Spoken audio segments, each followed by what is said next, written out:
Welcome back. I have a beam structure here.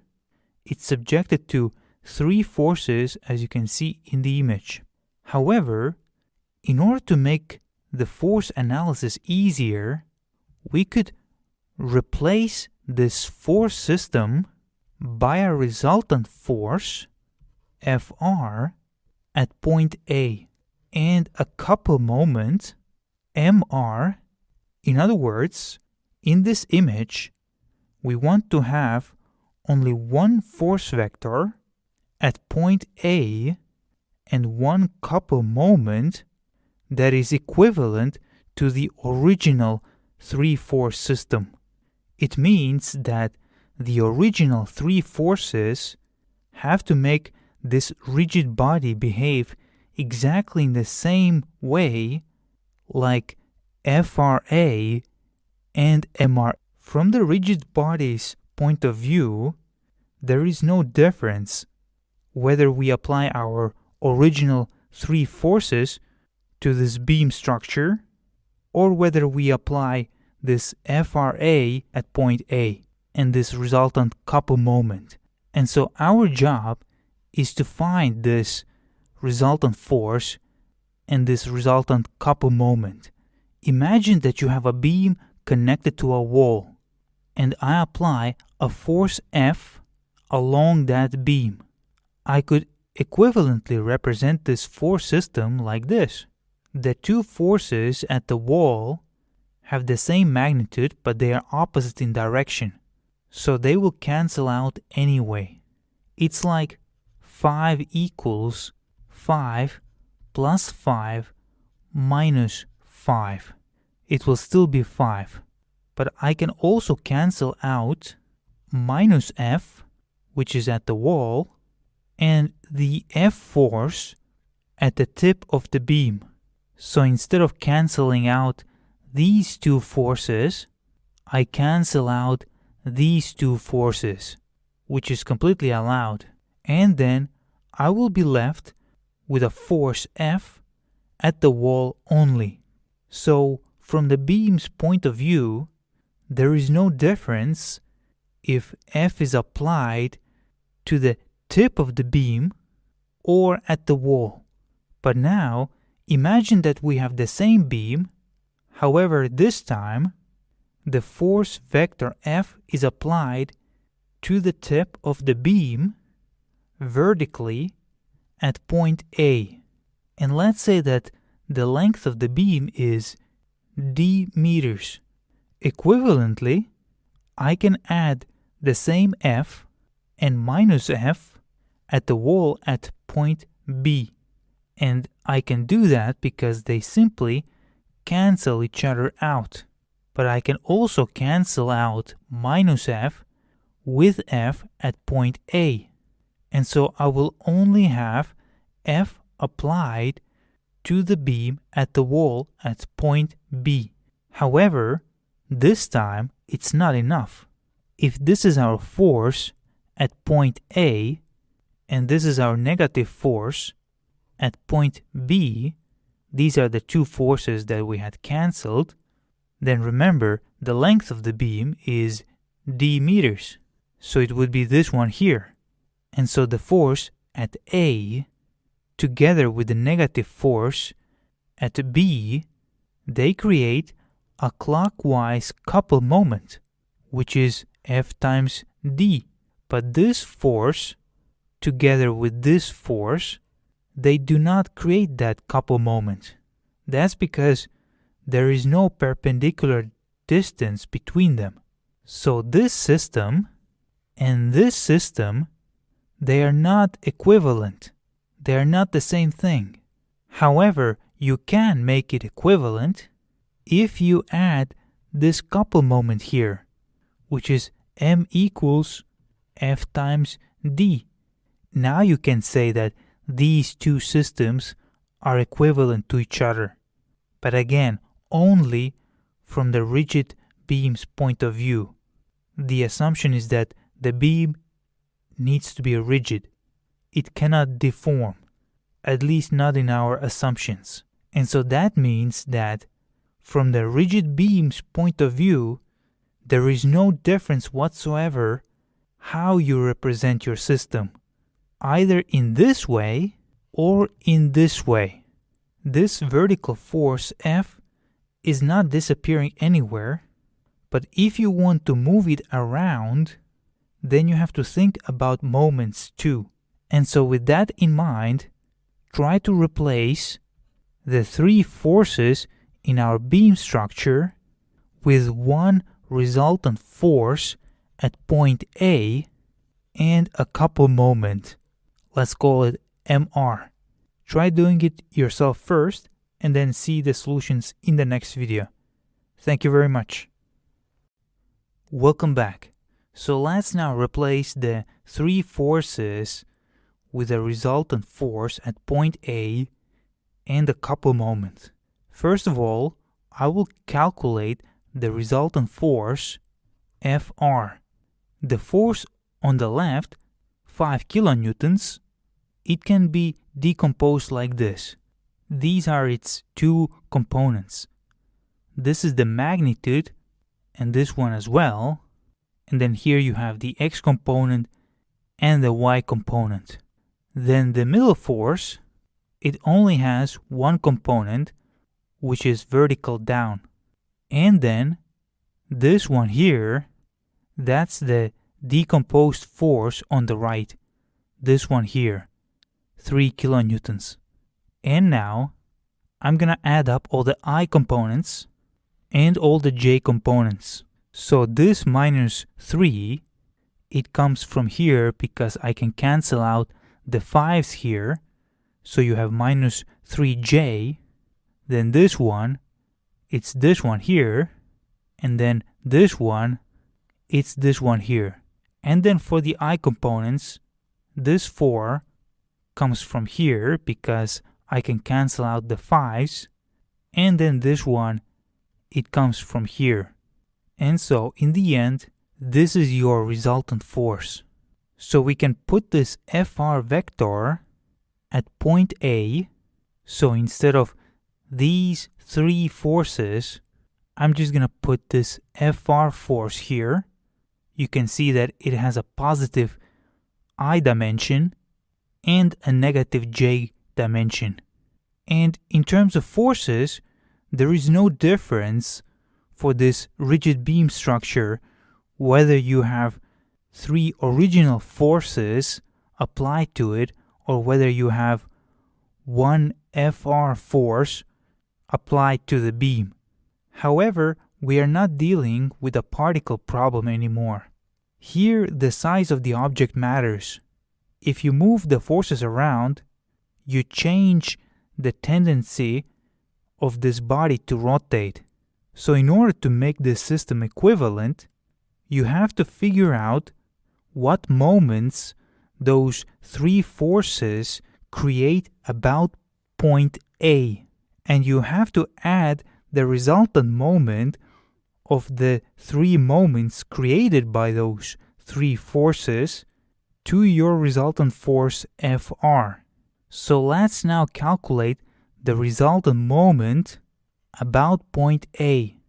This 5 kilonewton force, it has two components, 4 kilonewtons in the positive x direction and 3 kilonewtons in the negative y direction.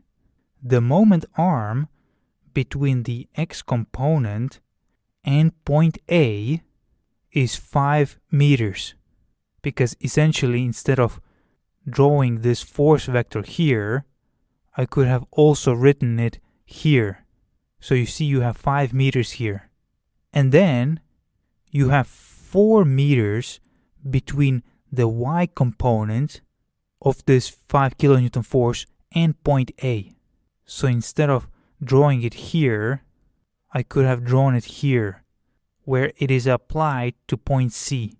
So you see you have 4 meters here. So your moment arm is 5 meters for the horizontal component and then 4 meters for the vertical component. So let's calculate the moment due to this 5 kilonewton force.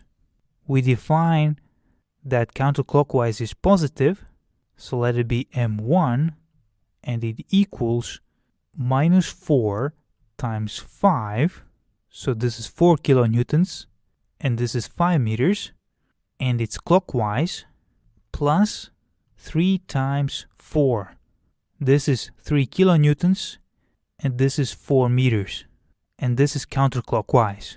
And so you will have minus 8 kilonewton meters or 8 kilonewton meters clockwise.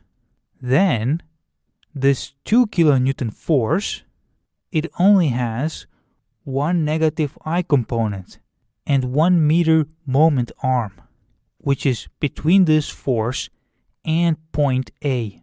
So M2 equals minus 2 times 1, and that's minus 2 kilonewton meters, or 2 kilonewton meters clockwise. And then this 3 kilonewton force has a negative X component and a negative Y component. The moment arm between point A and the X component is again 5 meters, and then between the Y component and point A, the moment arm is 2 meters. So you have 1 meter here, and then 1 meter here. So M3 equals, this is the horizontal force, this one here, times 5 meters, which is the moment arm, and it's counterclockwise, minus, this is the vertical component of the force, it's this one here, times the moment arm, which is 2 meters. Because you can see that you have 2 meters between point A and point D, the point that these two components are applied to. And so in the end, you have plus 3 over 13 kilonewton meters, or 3 over 13 kilonewton meters counterclockwise. And now, this resultant moment, we can calculate it like this. MRA equals M1 plus M2 plus M3, so it's going to be minus 8 minus 2 plus 3 over 13. It will give you minus 127 over 13 kilonewton meters, or 127 over 13 kilonewton meters clockwise. And so in addition to FR at point A, you also have to add a clockwise moment, which is MRA equals 127 over 13 kilonewton meters clockwise. And now you can say that these two systems, they are equivalent to each other. They are the same thing as far as the beam structure is concerned. For the beam, there is no difference whether you have this case or this case, for as long as we assume that the beam is rigid. And now a quick comment. What if in our initial problem statement, in addition to these three forces, we also had a couple moment, MC equals 27 over 13 kilonewton meters counterclockwise. Since a couple moment consists of two forces that cancel each other out, it will have no effect on the resultant force Fr. So the resultant force will be the same, but it will have an effect on the resultant moment about point A. This initial couple moment, MC, needs to be added to this resultant moment about point A due to these three forces. So MRA new equals MRA old, which is this one here, plus MC. So we have minus 127 over 13, which is this one here, plus 27 over 13, which is this one here. And so you will have minus 100 over 13 kilonewton meters, or 100/13 kilonewton meters clockwise. And so in that case, this is your point A. As discussed before, this FR will be the same.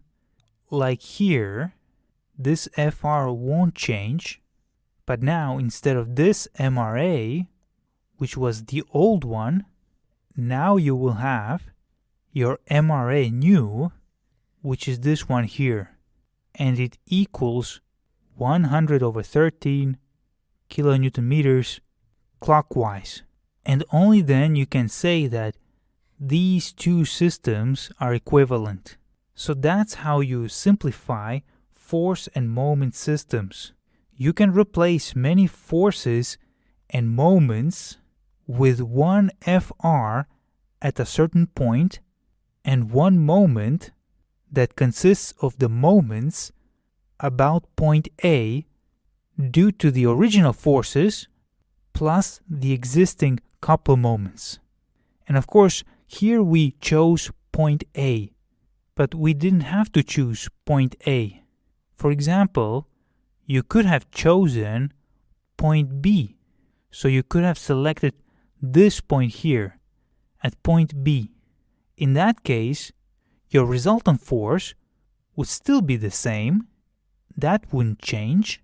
Your resultant force would be applied to point B, but it would have the same values for its components. However, your resultant moment would be different, because now all the moments from these original three forces, they would be calculated about point B, and to that you will add any existing prior couple moments that you might have, like we had in this case here. Thank you very much. Welcome back. I have a tower here. It is subjected to three forces, F1, F2, and F3. And so the task is to replace them by an equivalent force, Fr, at point A and a couple moments. So good luck. Try it out by yourself first, and then see the solutions in the next video. Thank you very much. Welcome back.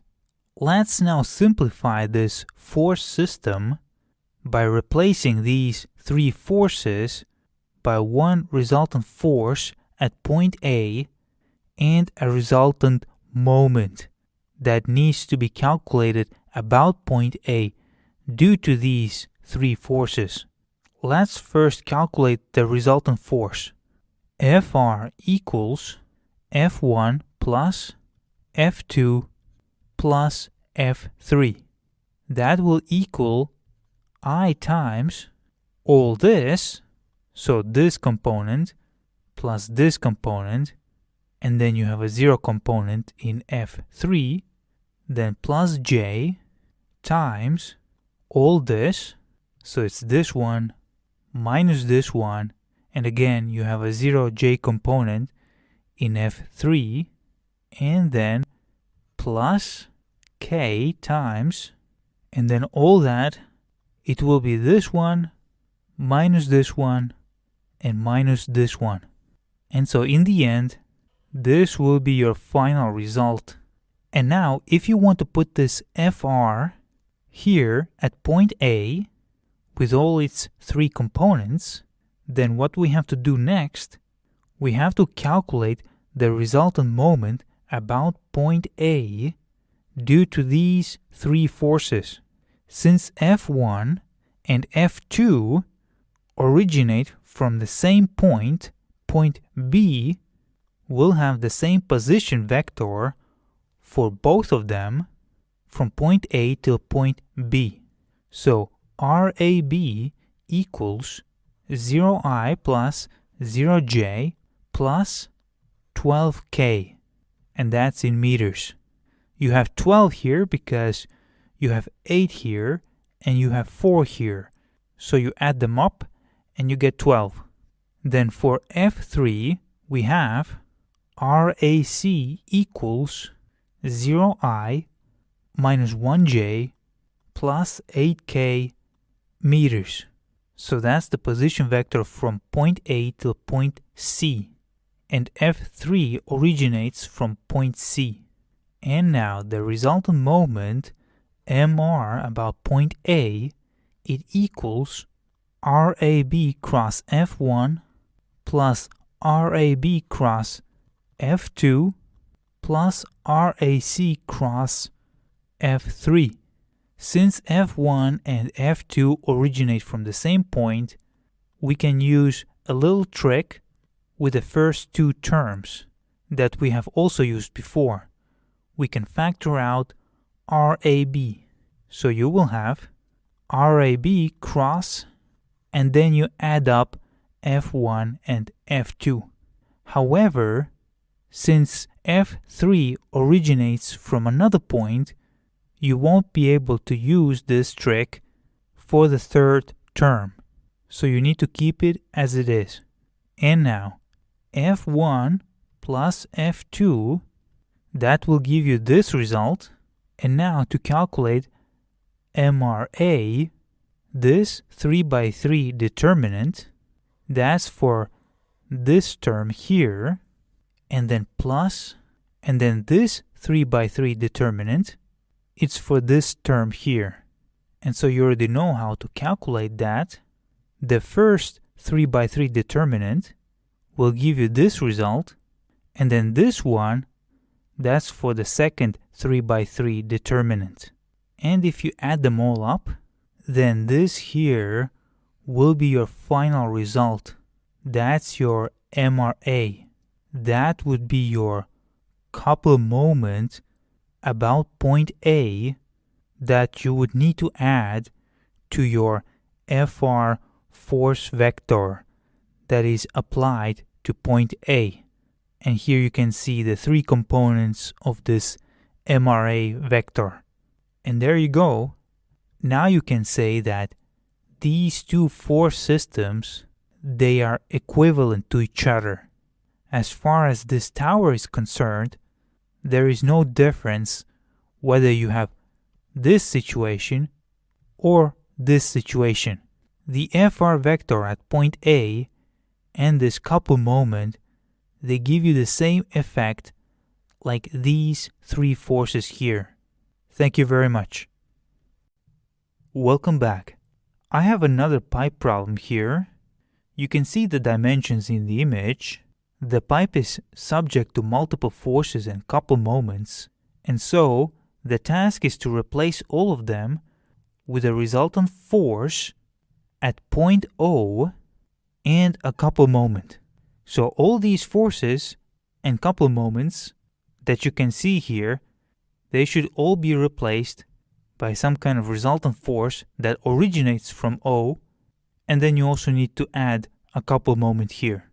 Now, just to clarify certain things, this piece of the pipe that you see here, it has the same x and y value, which means that it points in the positive z direction.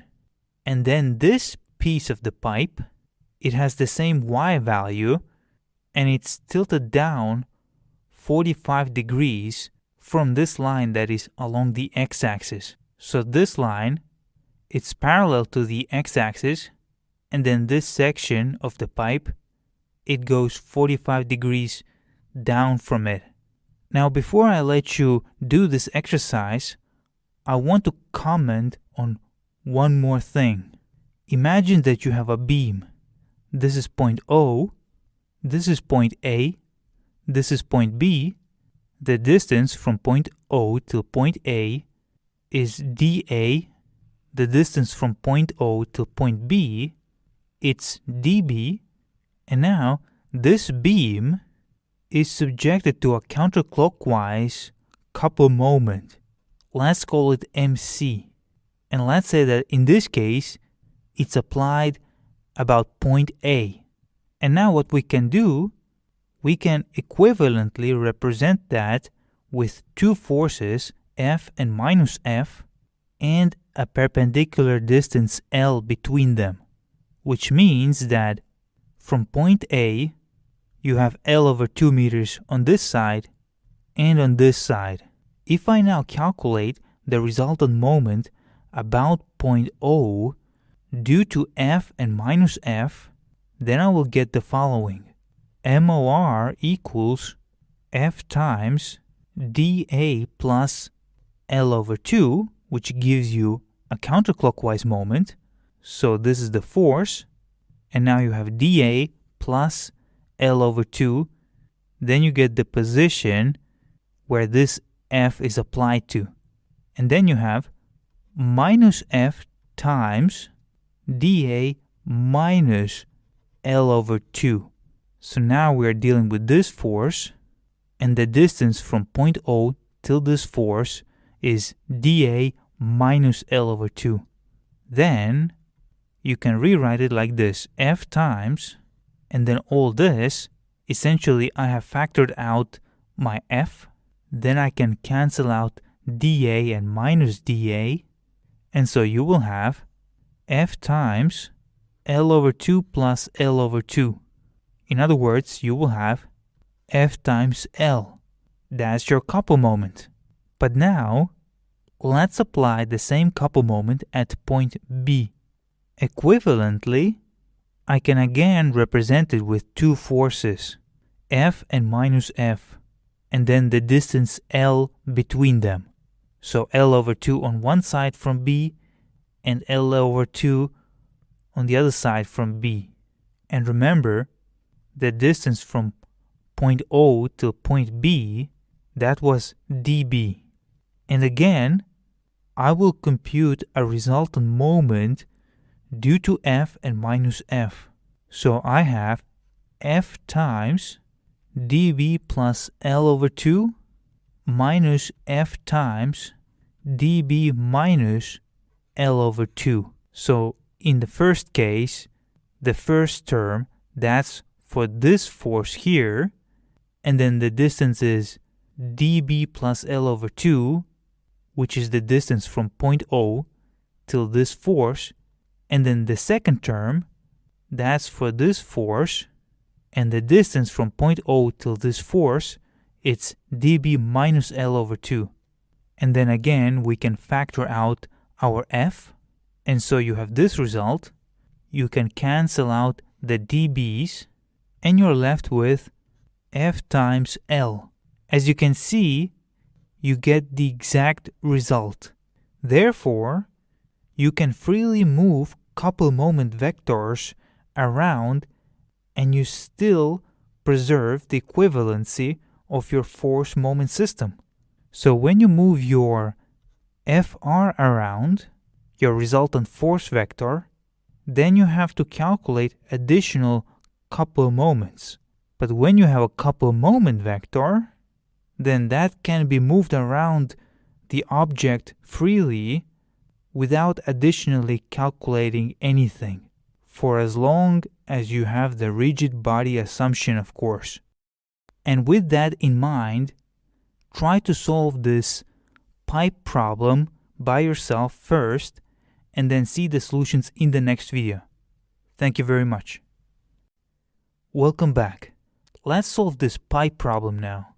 We have to replace all the forces and all the couple moments by one resultant force that we are going to apply to point O, and to that we also have to calculate a resultant moment that consists of all the existing couple moments and all the moments due to these three forces about point O.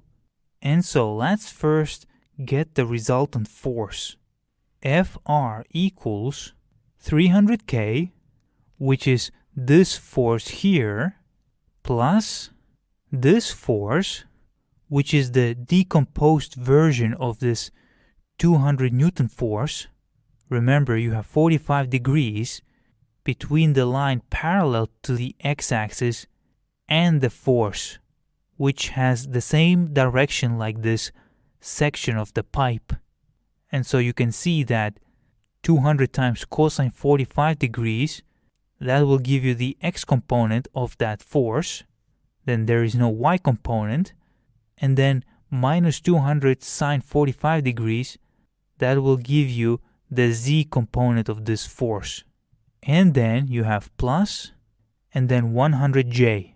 So that's this force here in the y direction. So Fr equals, and this is the final result of the resultant vector. We can approximate it to be like this: 141 I plus 100J plus 159 K newtons. So that's the resultant force that we will place here at point O. And then you have two couple moments that you can easily shift to point O. This one here, 100 Newton meters, and this one here, 180 Newton meters. Remember, when you deal with couple moments in statics problems, because of the fact that your objects are static, they're not moving, and they are rigid, you can freely move your couple moments around your object. Let's call this couple moment MCA and this one MCB. If you want to add these two couple moments together, then you first have to decompose them into their I, J, and K components. So this MCA vector, it's 100K Newton meters. Then MCB, that's this one. I decompose it in the same way like I had decomposed this 200 Newton force vector. And so MCA plus MCB, it will give you this result in the end once you add them up together component by component. Or you can also express it like this. And you could already place that sum at point O. But of course, it's not enough. You also have to calculate the moments about point O due to these three forces that you have over here. Now, if you look at the section from point O to point A, and I can even draw the side view of it, so here you have this 300 Newton force, then of course I could construct a position vector R from point O to the point where the drawing of the pipe ends. And then if I write R cross 300K, then that would decompose the force vector and take the component that is perpendicular to the position vector, and then you multiply it by that same position vector. So this component here, it will be multiplied by this one. That's what the cross product does. The problem is that I never gave you the length of this extra pipe. You don't know how long it is, but that's okay. You don't need it. You simply cut that extra pipe in your head at point A, and now, due to Newton's third law, you have 300 newtons in the positive z direction at point A as well. And you have the distance between point O and point A, which is 0.5 meters. In fact, you don't even need the cross product there. The moment arm goes from point O to point A, and you can clearly see that the moment about point O, due to this force at point A, it's 300 times 0.5, and you see that on the 2D plane, it will be counterclockwise. So the moment vector points towards you. But that means that in 3D, that moment points in the positive x direction. You can see that here, this is your positive z-axis, this is your positive y-axis, and your moment points in the positive x direction. That means that this moment needs to have an I component. It means that it's 150 times I Newton meters. Then, in point B, you also have an extra section of that pipe for which you don't have dimensions. But that's okay. You just use the same trick again using the Newton's third law. So you have this 200 Newton force here at an angle of 45 degrees, and that means that you have the same force at the same angle at point B. And remember, this force at point B, it can be represented in the I, J, and K components like this. And then, if this is A and this is B, then your position vector from O till point B, let's call it ROB, it can be represented like this.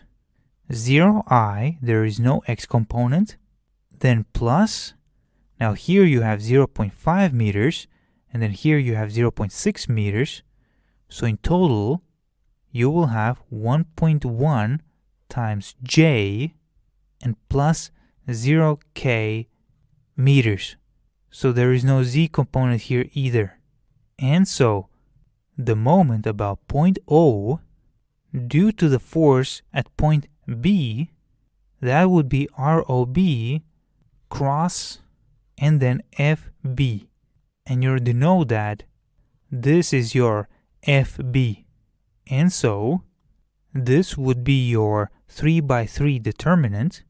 And if you calculate that, then this will be your final result. This would be the moment about point O due to this force at point B. And finally, we have a force at point C, but you can see that it goes directly through point O. There is no moment arm. The position vector that goes from point O till point C and this force that we can call FC, they are parallel to each other. It automatically means that ROC cross FC gives you a zero vector. And there you go. Now you simply add up all the moments that you have. So let's do it here.